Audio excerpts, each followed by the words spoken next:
रतनपुर नाम का एक गांव जो किसानों के गांव के नाम से जाना जाता था। यहाँ के सभी लोग खेती किसानी का काम करते थे और अपना गुजारा किया करते थे। उसी गांव में बिरजू नाम का एक बूढ़ा किसान रहता था। बिरजू काफी मेहनती किसान था। वह हमेशा अपने खेतों में काम करता रहता था।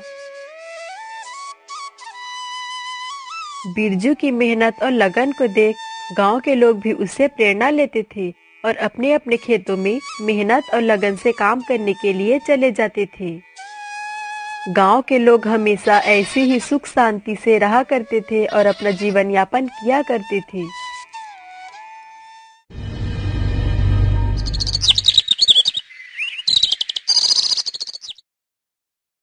तभी एक बार ऐसा हुआ कि गांव में अचानक से अकाल पड़ गया। अकाल पड़ जाने के कारण गांव के लोग भी परेशान होने लगे। कुछ लोग मिलकर गांव के मुखिया के पास गए और बोले, मुखिया जी, गांव के हालत तो आप देख ही रहे हैं। अकाल पड़ जाने के कारण हम लोग खेती किसानी नहीं कर पा रहे हैं। हाँ मुखिया जी, गोपाल सही कह रहा है। पानी के अभाव के कारण खेती का काम करना असंभव है। अगर ऐसा ही चलता रहा तो हम और हमारे बच्चे भूखे मर जाएंगे। मुझे सब पता है, मैं कुछ करता हूँ। आप लोग अभी अपने अपने घर जाइए और चिंता मत कीजिए। जाइए, आप लोग जाइए। मुखिया की बात को सुनकर सभी लोग अपने अपने घर को चले जाते हैं। कुछ दिन ऐसे ही बीत जाता है।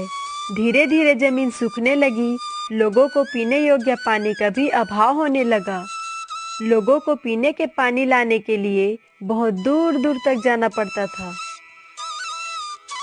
लोगों का आधा दिन पीने के पानी लाने में ही चला जाता था। गांव की दुर्दशा को देख गांव के लोग और ज्यादा परेशान होने लगते हैं। अगर हम सब ऐसे हाथ पे हाथ धरे बैठे रहेंगे तो कुछ नहीं होगा। हमें किसी ज्योतिषी के पास जाना चाहिए और इस विषय पर सोच विचार करना चाहिए। गोपाल भाई सही कह रहे हैं। हमें किसी ज्योतिषी के पास जाना चाहिए और इस विषय पर विशेष बात करना चाहिए। गोपाल और रामलाल के इतना कहने पर गांव वाले ज्योतिषी के पास जाकर विचार करने के लिए मान जाते हैं और ज्योतिषी के पास चले जाते हैं। ज्योतिषी के पास आए तो देखा कि ज्योतिषी अपने ध्यान में मग्न था। तभी गोपाल ज्योतिषी के पास गया और बोला, बाबा, हमारी मदद करो। हम गांव वाले बहुत परेशानी में हैं। हमारी मदद करो बाबा। गोपाल के बातों को सुनकर ज्योतिषी ने अपनी आंखें खोली और कहा, क्या हुआ बेटा, तुम लोग क्यों आए हो मेरे पास? आप लोगों को क्या समस्या है? गोपाल ने गांव के सभी समस्या को ज्योतिषी को बताया। ज्योतिषी ने ग्रहों की गति के गणना करके कहा, हे ग्रामवासी, न केवल इस वर्ष बल्कि आने वाले 3 वर्षों तक यहाँ वर्षा होने की कोई संभावना नहीं है।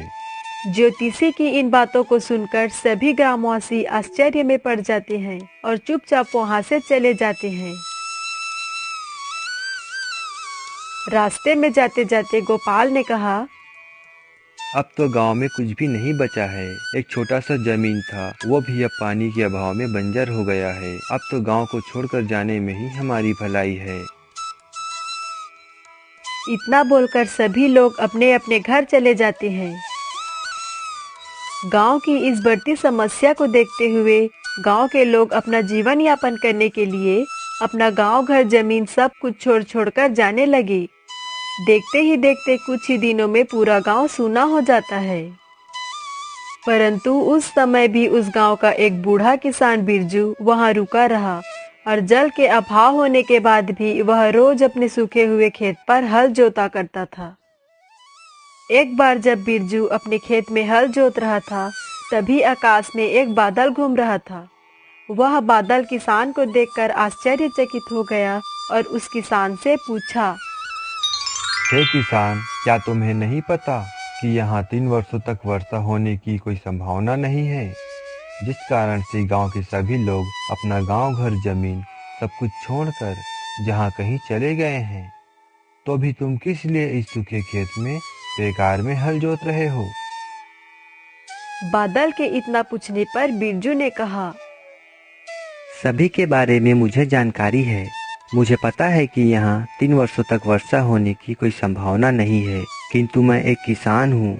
अगर 3 वर्ष तक मैं खेती का काम नहीं करूँगा तो शायद मैं खेती का कामकाज भूल जाऊँगा, और जब 3 वर्ष बाद जब वर्षा होगी तब तक मेरा हल जोतने का अभ्यास भी समाप्त हो जाएगा, जिससे मैं शायद दोबारा खेती का कामकाज नहीं कर पाऊँगा।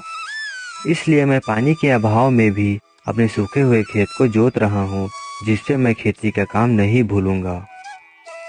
किसान की बातों को सुनकर बादल भी सोच में पड़ जाता है और वह सोचने लगता है, ये किसान तो सही कह रहा है।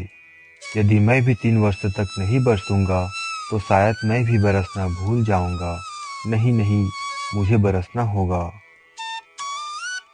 इतना बोलकर बादल तुरंत अपने सभी बादल मित्रों को बुलाया और जल बरसने के लिए प्रार्थना की।